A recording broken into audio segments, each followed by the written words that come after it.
ልጁ የሚገርማቸው ገብርኤል ይባላል ስሙ ግን ቀሳፊ ነው ልጁና ስሙ አይገናኝ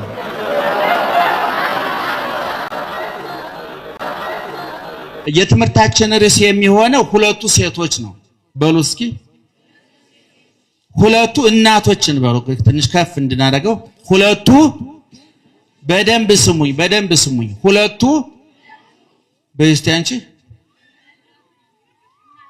ምን እናንተስ ይሄንን ነው የምንማረው አናበዛም አናንዛዛም ጆሮአችሁ ሞልቶ እስከሚፈስ አንጨምርባችሁም ጊዜውን ቦታውን ሁኔታውን አመጣጥነን ጆሮአችሁ የሚሰማው አይምሮአችሁ የሚያገናዝበው ነፍሳችሁ የሚተረካበት ስጋችሁ የሚረጋጋበት እንባችሁ የሚታበስበት ጥያቄያችሁ የሚመለስበት የነፍስ የስጋ ቁስላችሁ የሚፈወስበት ማህበራዊ ምስቅልቅላችሁ ቅርጽ የሚይዝበትን የአምላካችንን ቃል እንነግራችኋለን መልካም ፈቃዱ ይሁንልን ሁለት ሴቶች አልኳችሁ ግልጽ ነው ሔዋንና እመቤታችን ናቸው ዓለም ሁለት ቦታ የተከፈለ ነው ብሉይ ኪዳን ዘመነ ብሉይና ዘመነ ሐዲስ ከክርስቶስ በፊት የነበረው ዘመነ ብሉይ ይባላል ዘመኑ መጽሐፉ ብሉይ ኪዳን ይባላል ሰዎቹ የብሉይ ኪዳን ሰዎች ይባላሉ በደንብ ስሙኝ መጽሐፉ ምን ይባላል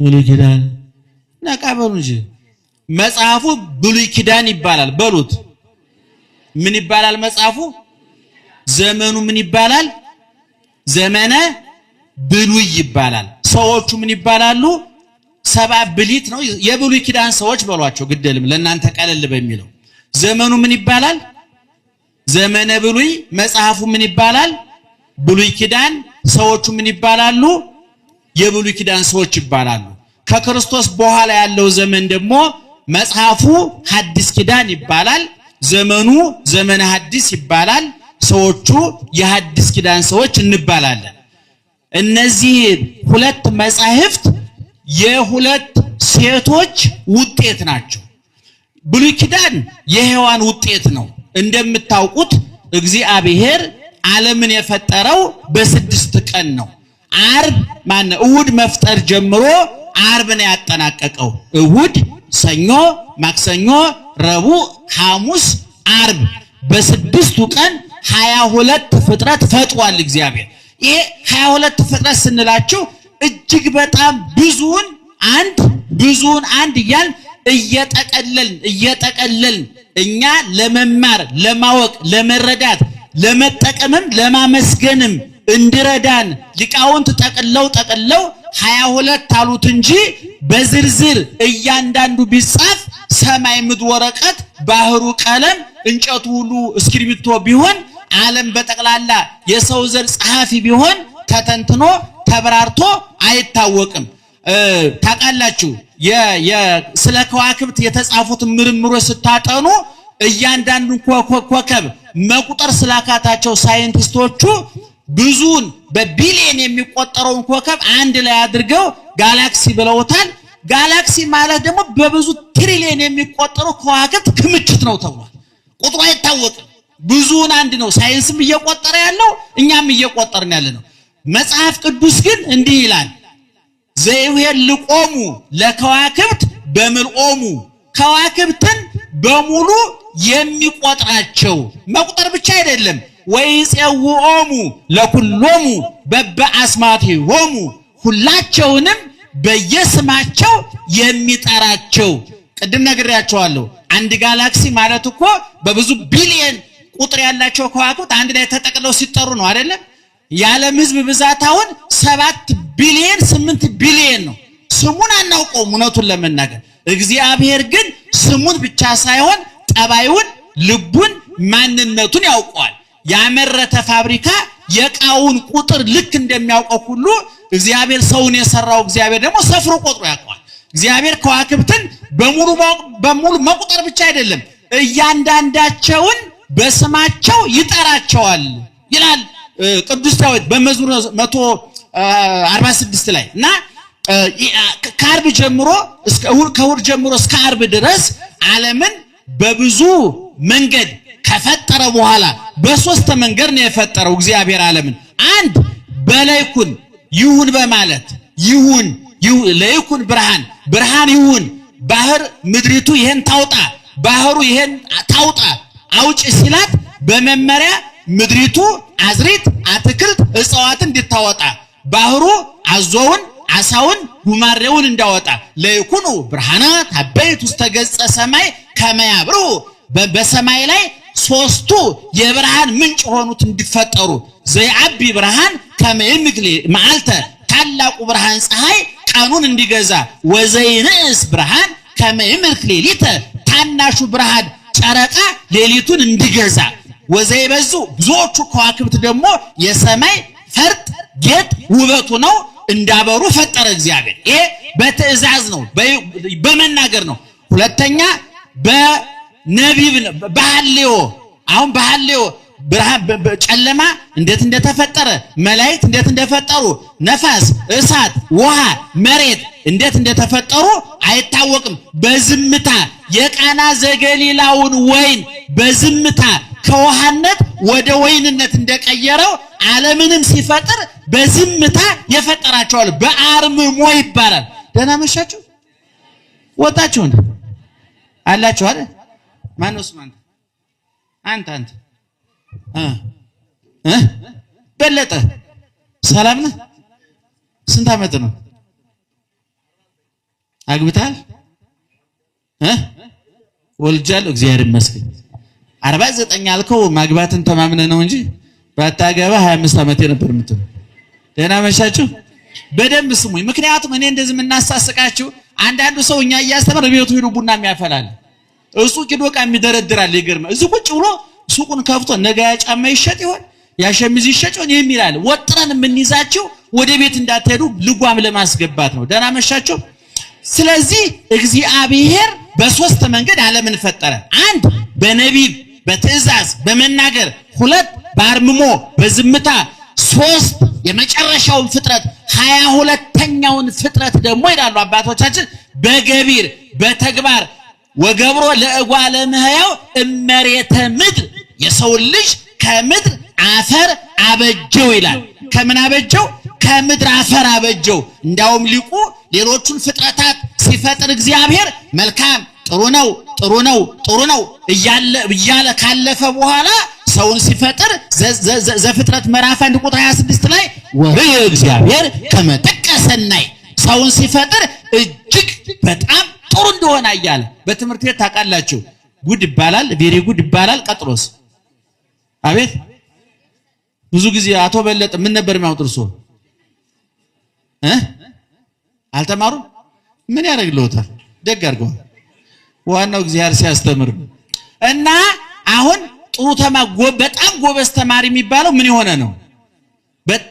በጣም ጥሩ ይባላል። ከዛስ በጣም ጥሩ፣ ከዛስ እጅግ በጣም ጥሩ ይባላል። እጅግ በጣም ጥሩ ይባላል። እግዚአብሔር ይገርማቸዋል። ፀሐዩን፣ ጨረቃውን፣ አዝሪቱን፣ አትክልቱን፣ እጽዋቱን፣ ወርቁን፣ ብሩን፣ አልማዙን፣ ፓፓያውን፣ ብርቱካኑን፣ ጤፉን፣ ስንዴውን፣ ባቄላውን፣ በጉን፣ ፍየሉን፣ አጤን ጠቅላላ የሆዱን ጣጣ ሲፈጥር በጣም ጥሩ ብሎ ለስለስ አድርጎ ነው ያለፈው። እኛን ሲፈጥር ግን ምን አለ? ወርየ እግዚአብሔር ከመ ጥቀ ሰናይ እጅግ በጣም ጥሩ ነው አለ እግዚአብሔር። በእኛ መፈጠር አልተደሰተም? ተደሰተ። በጣም ውብ ፍጥረቶች ነው ምእመናን፣ በጣም ውብ።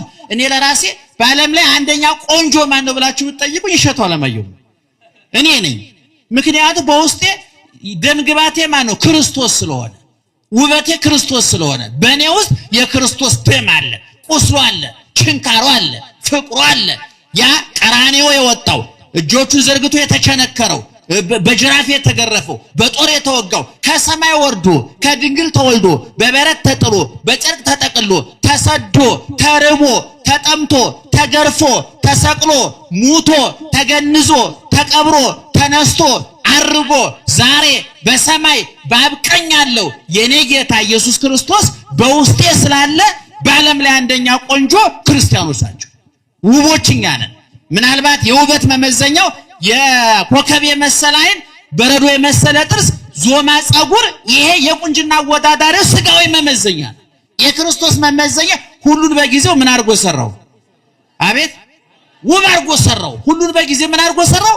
ውብ አንተ ውብ ነህ፣ እኔ ውብ ነኝ፣ ሁላችን ውብ ነን። ይገርማችሁ በማን አይን እናትን ብትጠይቋት እንደ መጨረሻ እንደው መልክ የለውም ብሎ ሌላው ሰው ያገለለውን ልጅ እናትን ብትጠይቋት በዓለም ላይ አንደኛ ቆንጆ ማን ነው? የሷ ልጅ ነው። እኛ ደግሞ የማን ልጆች ነን? ወደ ወገኖቹ መጣ፣ ወገኖቹ አልተቀበሉትም። ለተቀበሉት በስሙ ላመኑት ግን የእግዚአብሔር ልጆች ሆኑ ዘንድ ምን ሰጣቸው? ስልጣን ሰጣቸው። አንተ ሙሳ ወበትጸልዩ ከመዝ በሉ እናንተ ግን ስትጸልዩ እንዲህ ብላችሁ ጸልዩ። ምን እያላችሁ? አቡነ ዘበሰማያት። ምን እያልን እንጸልያለን? አባታችን ጠቅላይ ሚኒስትሩ አይደሉም፣ የአሜሪካው ፕሬዝዳንት አይደለም፣ የቻይናው ፕሬዝዳንት አይደለም። አባታችን ቀራንዮ ላይ የነገሰው አሁን በሰማይ ነግሶ ያለው ኢየሱስ ክርስቶስ ነው። እኛ የዚህ የጌቶቹ ጌታ የነገስታቱ ንጉስ የኢየሱስ ክርስቶስ አልጋ ወራሾች ነን። ደስ አይል? አልጋ ወራሾች። ስለዚህ እኛ ውቦች ነን። ስለዚህ ሊቃውንት ምን ይላሉ? አዳምን ሲፈጥር እግዚአብሔር ምን ያህል እንዳከበረው ለማሳየት በእጁ ጭቃ ይዞ ታይቷል። ሌሎቹን በመመሪያ ነው የፈጠራቸው። ቅድም እንዳልኳቸው በሐሌዮ በአርምሞና በነቢብ ነው የፈጠራቸው። ሰውን ሲፈጥረው ግን ቅድም እንዳልኳቸው በገቢር ነው የፈጠረው። ዓለም በሶስት ወገን ነው የተፈጠረው። በዝምታ በንግግርና በተግባር ነው የተፈጠረው። በአርምሞ በነቢብና በገቢር እንደው ግዙን ለመጠቀም ያለ እና ሌላውን ፍጥረት ፈጠረና መጨረሻ ላይ ማንን ፈጠረ? ሰውን ፈጠረ። ያ ሁሉ ፍጥረት ገዢ አስተዳዳሪ ተሾመለት። እግዚአብሔር ፈጣሪ ነው፣ ምክትል ፈጣሪ ደግሞ ሰው ነው፣ አስተዳዳሪ ሰው ነው። እንዲያውም ለፍጥረታት ሁሉ ስም እንዳወጣላቸው ማን ተመደበ? አዳም ተመደበ። ወሰማዮሙ ለእያንዳንዳቸው ፍጥረቶች ስም አውጣ ብሎ ስልጣን ሰጠው እግዚአብሔር። እናንተ ለምሳሌ ልጅ ወልዳችሁ ስም አውጣልኝ የምትጠሩትን ጎረቤታችሁን ነው። አሁን ደግሞ በዚህ ዘመን ደግሞ ለስም በጣም ትልቅ ጦርነት አለ። ይገርማችኋል። አሁን ብዙ ሰው ሲወልድ እንደው ከዳይፐር ይልቅ እያሳሰበው የመጣው ስም ነው። ምን ጦርን ፈተና እንደሆነብን አላውቅም። አየለ ከበደ ብሎ ማውጣት ልጁ የሚገርማችሁ ገብርኤል ይባላል ስሙ፣ ግን ቀሳፊ ነው። ልጁና ስሙ አይገናኝም። ሀብታሙ ብለነው የኔ ቢጤ ይሆናል። ይገርማችኋል። ንጉሱ ብለነው የዘበኛ ሊሆን ይችላል። መድኃኒት ብለነው በሽተኛ ልትሆን ትችላለህ። እና እንደው ስማችን አይገናኝም። አዳም ለፍጥረታቱ ስም አውጣ ብሎ ማን መደበው? እግዚአብሔር። ለምን? ስም የሚያወጣለት በመጽሐፍ ቋንቋ ለአንድ ነገር ስም ማውጣት የዛ ነገር የባለቤትነት ማረጋገጫ ነው። የፍጥረት ሁሉ ገዢ የፍጥረታቱ ገዢ አስተዳዳሪ ነህና ስም አውጣላቸው። ናቡከደነጾር አናንያ፣ አዛርያ፣ ሚሳኤልን በቀደም የገብርኤልን ባል አክብረናል አይደለም? የሶስቱ ወጣቶች ስም ናቡከደነጾር፣ አናንያ፣ አዛርያ፣ ሚሳኤል የነበረው ሲድራቅ፣ ሚሳቅ፣ አብደናጎ፣ ዳንኤል የነበረውን ብልጣሶር ብሎ ስማቸውን ቀየረላቸው። ባለቤታችሁ ገዣችሁ እኔ ነኝ ሲላቸው ነውና የፍጥረታት ገዢ አንተ ነህ ብሎ ስም እንዳወጣ ታዘዘ። ቅድም እንደነገርኳችሁ ሰው የዛ ሁሉ ገዥ የዛ ሁሉ አስተዳዳሪ የበላይ ተደርጎ ተፈጠረ። ገነትን ያህል ቦታ፣ እግዚአብሔርን ያህል ጌታ፣ መላእክትን ያህል አጫዋች ጎረቤት ጓደኛ ሰጠው። ሁለቱ ባልና ሚስቶች በገነት ነክሰው ገነው ኖሩ 7 ዓመት። የአየር ብክለት የለ፣ የፖለቲካ ቀውስ የለ፣ የኢኮኖሚ ድቀት የለ፣ የቋንቋ ልዩነት የለ፣ ወሬኛ ጎረቤት፣ አስጨናቂ ባለስልጣን የሌለበት፣ መነገድ ማትረፍ፣ ጤንነት፣ በሽታ፣ መውደቅ መነሳት የሌለበት የነጻነት፣ የፍትህ፣ የእፎይታ ዓለም ገነት እንዲኖሩ ተፈጠሩ። ማንና ማን? ኧረ ማንና ማን? አዳምና ሔዋን። እኔ እንዴት እንደው ሊቁ ሲናገር ምን ይላል? አዳም ገነትን አጥቶ ያለቀሰው ለቅሶና እኛ አዳምን አጣን ብለን የምናለቅሰው ለቅሶ አንድ አይነት አይደለም ማለት። እኛ በመጻሕፍት አይን ነው ያየነው ገነትን በመረጃ ነው። አዳም ግን በገነት ምን ኑሮበታል፣ ያንገበግበዋል፣ ያቃጥለዋል። ከምን አይነት ደስታ፣ ከምን አይነት በረከት፣ ከምን አይነት እፎይታ፣ ጸጥታ፣ ሰላም እንደተለየ ስለሚያውቀው 100 ዓመት ሙሉ ሳያቋርጥ አለቀሰ ይላል መጽሐፋችን። እና ከዛ በኋላ እግዚአብሔር ገነትን ፈጥሮ ይችን የበለስ ፍሬ እንዳትበሉ ብሎ አዘዘ እግዚአብሔር። ልብ አድርጉ፣ የተትረፈረፈ የገነትን መዓዛ የገነትን አትክልት ሁሉ የሰጠ እግዚአብሔር አንዲት እዝግቢ የማትባል የበለስ ፍሬ ከለከለ። ምክንያቱም የገዥና የተገዥ የሰጭና የተቀባይ የበላይና የበታችነት የጌታና የሎሌ መለያ እንድትሆን ተብሎ ነው። የደስታችን ምንጭ ናት እና ያንን የበለስ ፍሬ ታውቁታላችሁ። እንግዲህ አዳም ሰይጣን ወደ ገነት መጥቶ እግዚአብሔር የሰጣቸውን መመሪያ ትክክለኛ መረጃ በማዛባት ሰይጣን ውሸት ነዛባቸው፣ የውሸት መረጃ ሰጣቸው። ዛሬ ብዙ ትዳር ይታመሳል፣ ፖለቲካው ይታመሳል፣ ኢኮኖሚው ይታመሳል። ዓለም ዛሬ ይተራመሳል፣ ይጠበሳል፣ ይንገበገባል። በየቦታው ዋይታ አለ፣ ሰቆቃ አለ፣ እንባ ይፈሳል፣ ጩኸት ይሰማል። ይሄ ሁሉ የውሸት መረጃ የውሸት ወሬ ውጤት ነው አይደለ? የዚህ ሁሉ መረጃ ምንጩ ማን ነው? ሰይጣን። ገነት ሄዶ የውሸት ወሬ ነው ያወራው። የሚገርማችሁ ነገር ይሄን የበለስ ፍሬ ብትበሉ እኮ ምን ትሆናላችሁ አለ? ምን ትሆናላችሁ? አምላክ ትሆናላችሁ አለ። የሚገርማችሁ ከዚህ በፊት እኮ እሱ አምላክ ለመሆን ሞክሮ ተዋርዷል እኮ። እንደኔ ይውደቁ እንደኔ ይጥፉ እኮ ነው። እና አሁን እናንተ ይባላል በጥንት ጊዜ ሁለት ሌቦች ለሌብነት ሄዱ ይባላል። እና የገጠር ሰው ወርቁን ብሩን በጥንት ጊዜ ጉድጓድ ውስጥ ነው የሚቀብረውና አንድ ቦታ ሌብነት እንደገቡ እዛ የገቡበት ቤት ለካ ሰዎቹ ዘንዶ አምላኪዎች ናቸው። እና ጉድጓዱ ዘንዶ አለ። እና አንደኛው ሌባ እንዲህ አድርጎ ሊያወጣ ወርቅ ጉድጓዱ ወርቅ ነው መስሎት ዘንዶ እጁን ገንጥሎ እዛው ያስቀርበታል። በኋላ ጓደኛው እንዲያይ በልብስ ውስጥ ይደብቃል እጁ። እንዴት ነው አገኘው ይላል። እንደ ወርቁን አፍሸው ወጣው ይለዋል። አያችሁ? ከዛ በኋላ ይሄኛው ምንም ልፈስ ብሎ ሲገባ እጁ ምን ሆነ? እጁ ምን ሆነ? ተበላ። በማን መረጃ? በማን መረጃ? እስኪ አሁን እናንተ አንድ የሚያተርፍ ዕቃ አግኝታችሁ ለእናንተ በቂ ወስዳችሁ ቢተርፍ ለጓደኛችሁ ደውላችሁ ትነግሩታላችሁ? ትነግሩታላችሁ? ካራንና እኛም አንናገርም። ይገርማችኋል፣ አንናገርም። እኔ መልሻን ሽጬ ደግሞ ሂጅ አመጣዋለሁ ሌላ ቅደዋጣለሁ እንጂ አንናገርም። ክፉዎች ነን። ተመሳሳይ አይዟችሁ። እኛም የኔ ስፒከር ይዤ መቆሜ ነው እንጂ ተመሳሳይ ነን። አይዟችሁ። አሁን ቁጭ ብለን ብናወራ ይገርም እንግባባለን። ምክንያቱም ሁላችን ሌቦች ስለሆን መመካከር እንችላለን። የተለየ ጽድቅ ስለሌለ ሌባ ለሌባ ቢዋይ ችግር የለበትም። እና ጉድ እያለ ያኛው ሁለተኛው ሲወጣ ይሄውልህ እኔም ጉምድ እኔም እንዳንተኩኛለሁ። አያችሁ? ሰይጣን አዳምና ሔዋን እንዲህ ያደርጋችሁ። አምላክነትን እሱ ሞክሮ አልተሳካለትም። መፈንቅለ አምላክ ለማድረግ ሞክሮ አልተሳካም። አዳምና ሔዋንም እንደኔው ሞክረው ይውደቁና አብረን እንክሰር አብረን እንጥፋ ብሎ ነው ያደርጋችሁ። በዚህን ጊዜ የሚገርማችሁ 7 ዓመት በዛፍ በበለሱ ስር ሔዋን ስትመላለስ ነው የኖረችው። አይተዋለች። ሔዋን ስታየው ነው የኖረችው። የሚገርማችሁ ነገር በኋላ ሰይጣን መረጃ ከሰጣት በኋላ ግን በለሱ ያ ቅጠሉ አማራት፣ አስጎመጃት። እንዲያው ምራቋን ዋጠች። አንዳንድ ምግብ ታውቃላችሁ አይደል? ምግቡ ሲቀርብላችሁ ርቧችሁ ከሆነ እንደው እንጀራው ሲደረደር ወጡ ሲደረደር ስታዩት ምራቃችን ምን ይላል? ምራቅ እንውጣለን አይደል? እንደውም ይሄ አንድ ሩሲያው ፈላስፋ ያገኘው እኮ ግኝት አለ። ውሻ ምን ያደርጋል ነው የሚባለው? የሳይኮሎጂ ሰዎች አትነግሩና ውሻ ምን ይባላል? ለምሳሌ ሁልጊዜ ደወልደውላችሁ ስጋ ብትሰጡት ለአንድ ውሻ ያችን ከለመደ በሌላ ቀን ስጋ ሳታመጡ ደወሉን ብትመቱት ውሻው እንትን ያደርጋል። አሁን ያሉት በቃ እሱ እኔ የሰው ቋንቋ አላበላሽ። እኔ ግዝ ቢሆን እንቀደው ነበር እንደልባችን። የሰው ቋንቋ እኔ የኬክ ቋንቋ ሳይሆን የቆሎ ቋንቋ ነው የማውቀው እኔ። እና ደህና መሻችሁ እየሰማችሁ ነው። ግን ማርያምን በሉት እግዚአብሔር ይስጥልን።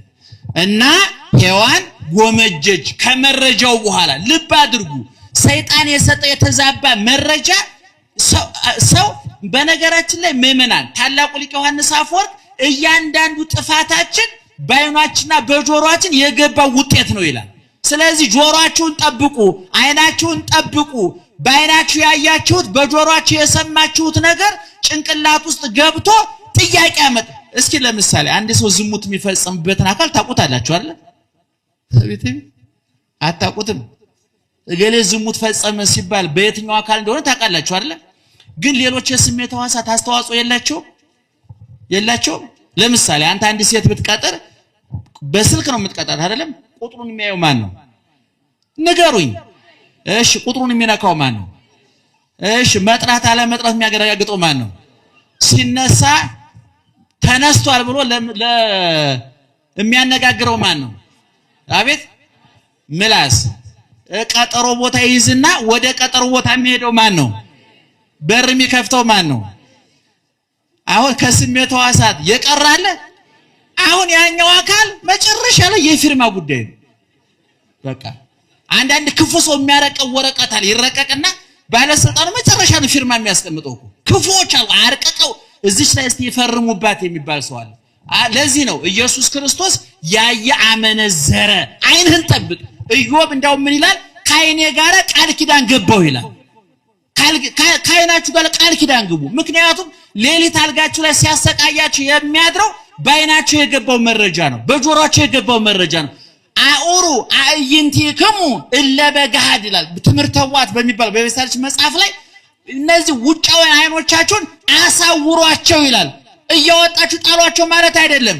ክፉ እንዳያዩ አድርጓቸው። ጆሮአችሁን ጠብቁ። ዋጽሙ ማይዛኒክሙ ጆሮአችሁን ጠብቁ። ኩክ ማውጫ ለጆሮ አለ አይደል? የጆሮ ኩክ ማውጫው መጠበቂያ ነው። ዓይናችሁን ጠብቁ። አሁን ልብ አድርጉ። ሔዋን እኮ ያንን በለስ ስታዩ ሰንብታለች። ነገር ግን ሰይጣን መረጃ ከሰጣት በኋላ ቅጠሉ አማራት። ፍሬውን ስታይ ምራቋን ዋጠች፣ ጎመጀች። ለሷ በላችና ለባሏ አበላችሁ። ጸጋቸው ተገፈፈ። ብሉይ ኪዳን የመከራው ዘመን በዚች የመጀመሪያ እናታችን ሔዋን ሰይጣንን በመስማቷ አልጠግባይ በመሆኗ በትዕቢቷ በስግብግብነቷ የገነት በር ተዘጋ፣ የመከራ በር ተከፈተ። ዘመነ ብሉይ መከራ ተጀመረ። በማን ምክንያት? በማን ምክንያት? በሔዋን ምክንያት። ከዛን ጊዜ ጀምሮ እንግዲህ አዳም አለቀሰ፣ ጸጋው ተገፈፈ። ይገርማችኋል የአዳምና የሔዋን ኑሮ ምን ያህል በገነት ያስቀናን እንደነበረ የምታዩት። ጧት እየመጣ አዳም ደህና አደርክ የሚለው ጎረቤት አይደለም። ማን መሰላችሁ? እግዚአብሔር።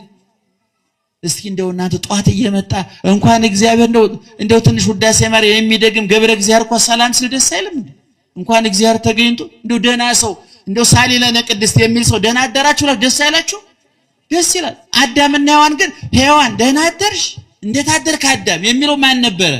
እግዚአብሔር ነው። ከዚህ ጸጋ ነው የተለየው አዳም። ከዛ በኋላ የበለሱን ፍሬ ቆርጠው ሲበሉ ጸጋቸው ተገፈፈ፣ ክብራቸው ተዋረደ። ያ ረክቶ ተደስቶ እፎይ ብሎ ይኖር የነበረ ህሊናቸው በጭንቀት ተሞላ፣ በባዶነት ተሞላ። አየሩ አስፈራቸው፣ መሬቱ አስፈራቸው። ያ ይዝናኑበት የነበረው የገነት አስደሳች ቦታ እስር ቤት ሆነበት። ተሳቀቁ፣ ደነገጡ። የት ነው ያለው ብሎ መጣ። አሁንም እግዚአብሔር አውቋል የት እንዳለ። ጌታዬ እስመ ሰማይኩ ድምፀከ ወፈራይኩ ወታባይኩ ማእከለ ጸውያ ለገነት። ጌታዬ ድምፅህን ፈርቼ በገነት እንጨቶች ቁጥቋጦ መካከል ተወትፌአለሁ። ተሳቀቀ። ከዛን ጊዜ ጀምሮ እንግዲህ አዳም ተዋረደ፣ ጸጋው ተገፈፈ፣ ከክብሩ ወጣ፣ ከእግዚአብሔር ልጅነቱ ተነቀለ፣ ከክህነት ቦታው ከርስቱ ተፈናቀለ፣ ጸጋው ተገፈፈ፣ ጎሰቆለ፣ መከራ ውስጥ ወደቀ። ከዛን ጊዜ ጀምሮ 5500 ዘመን ሲቆጠር መልአኩ ቅዱስ ገብርኤል ወደ ሁለተኛዋ እናታችን መጣ። የትምህርታችን ርዕስ ምንድነው? አቶ በለጠ ምንድነው ርዕሱ? ወሽ አንቺስ ማን ነው ስምሽ? አንቺ ተናገሪ። ወለተ ትንሣኤ። የትምህርቱ ርዕስ ምንድነው? ሁለቱ ማንና ማን ናቸው? ሔዋንና ገነት በማን ምክንያት ተዘጋ? አቤት። እሺ ብሉይ ኪዳን በማን ተጀመረ? የመከራው ዘመን በማን ተጀመረ? የሁሉ ስቃይ ፈተና መከራ በማን አልጠግባይነት ተጀመረ? በሔዋን። አሁን ደግሞ ሁለተኛዋ እናታችን ማን መሰለቻችሁ? ድንግል ማርያም ናት። የሔዋን ታሪክ በብሉይ ኪዳን መጽሐፍ መጀመሪያ በኦሪት ዘፍጥረት ምዕራፍ 3 ላይ በሚገባ ተጽፏል። የድንግል ማርያም ታሪክ ደግሞ እጥር ምጥን ስብስብ ተደርጎ በሉቃስ ወንጌል ምዕራፍ 1 ከቁጥር 26 ጀምሮ ተጽፏል። እንግዲህ ቅድም እንደነገርኳችሁ የብሉይ ኪዳን የመከራው ዘመን መክፈቻ፣ የገነት መዘጊያ፣ የመከራው መጀመሪያ፣ የወርቀታችን መጀመሪያ፣ የጉስቁልታችን መጀመሪያ፣ የጸጋችን መገፈፍ መጀመሪያ፣ አሁን ለደረስንበት መከራ፣ ስቃይ፣ ስደት መነሻ የሆነችው ማናት ብያለሁ? ሔዋን። አሁን የሐዲስ ኪዳኗ ደግሞ እናታችን ድንግል ማርያም ናት።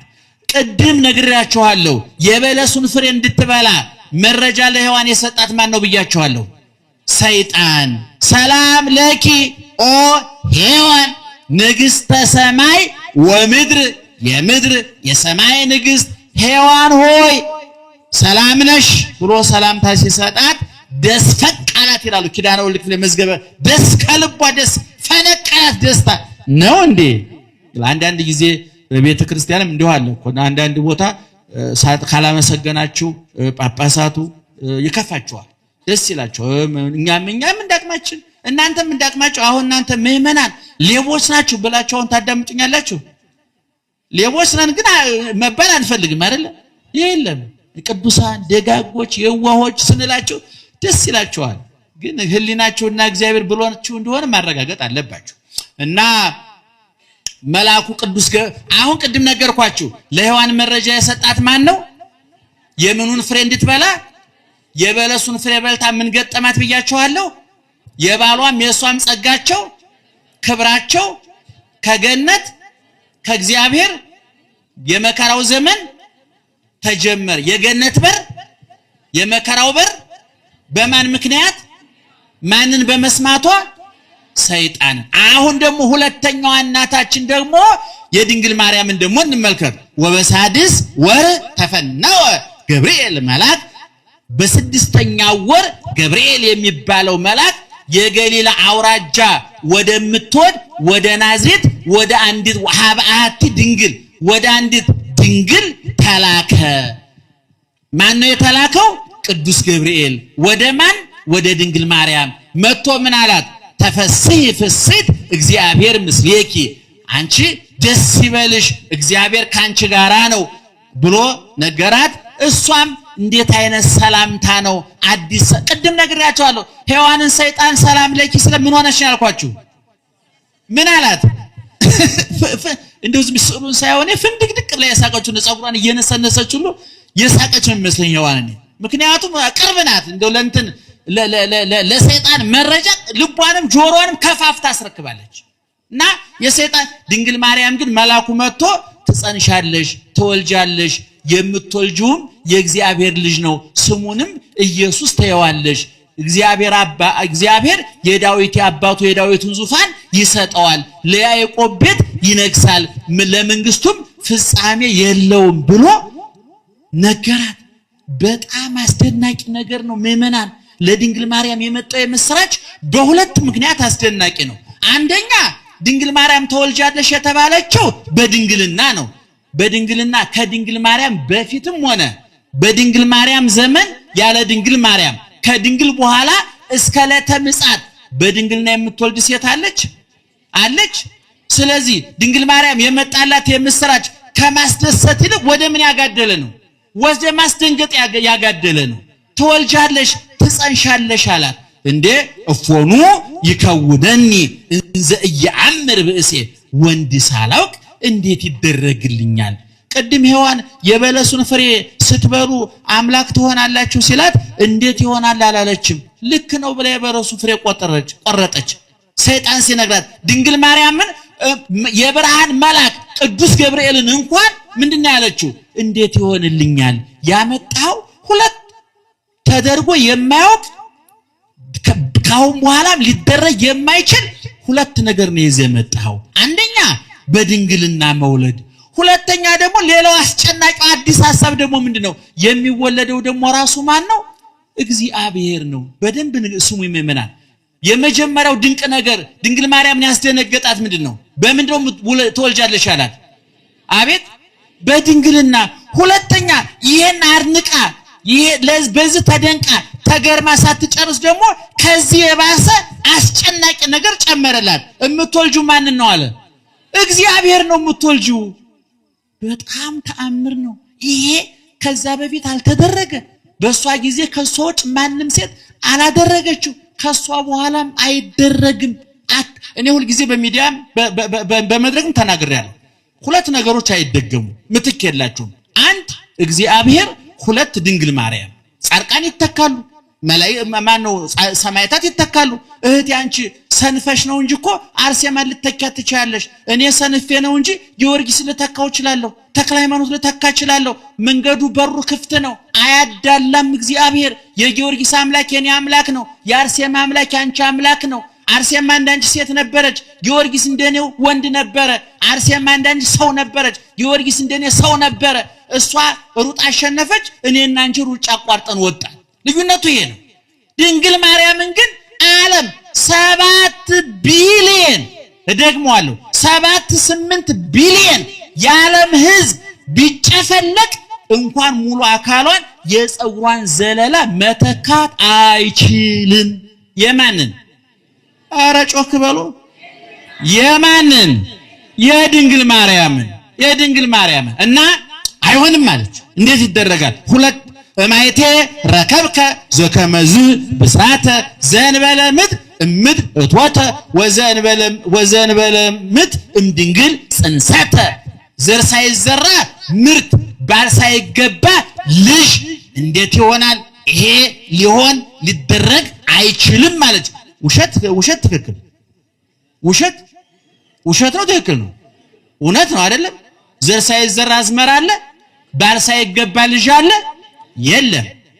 ስለዚህ ድንግል ማርያም ልክ ናት። መልአኩ ቅዱስ ገብርኤል ተልኮ ነው የመጣው። እኔ ተልኬ ንገር ተብዬ ነው የመጣሁት። የዝርዝር ጥልቅ ጉዳዩን አላውቀውም ያላት ሁሉ ይመስለኛል። እውነቱን ለምን ሊቃውንትም አስተያየቶ ይጽፏል በዚህ ጉዳይ። እና መጨረሻ ግን ቅዱስ ገብርኤል ያመጣው መፍትሄ ሁለቱን ማስታረቀ። እሷም የምታውቀው እሱም የሚያውቀው ሁሉን ቻይ ኤልሻዳይ እግዚአብሔር ካህሌ ኩሉ ይክል ኩሎ ዋልቦ ዘይሳኖ ሁሉን ማድረግ የሚችል የሚሳነው የሌለ እግዚአብሔር አለ ቅዱስ ገብርኤል። ለእግዚአብሔር በሩስ ጮክ ብላችሁ የሚሳነው ነገር የለም። ለማን? ምን ለሚሳነው ነገር? የነገርኩሽ ነገር ቀላል ነው አላት? ቀላል ነው አላት? አላላትም። ከባድ ነው። በድንግልና መውለድ ከባድ ነው። በዛውም ላይ እግዚአብሔር መውለድ ከባድ ነው። ነገር ግን ይሄን ሁለቱንም ማድረግ የሚችለው ማን ነው? እግዚአብሔር ነው። በዚህ ጊዜ እናታችን ተረታች፣ ተሸነፈች።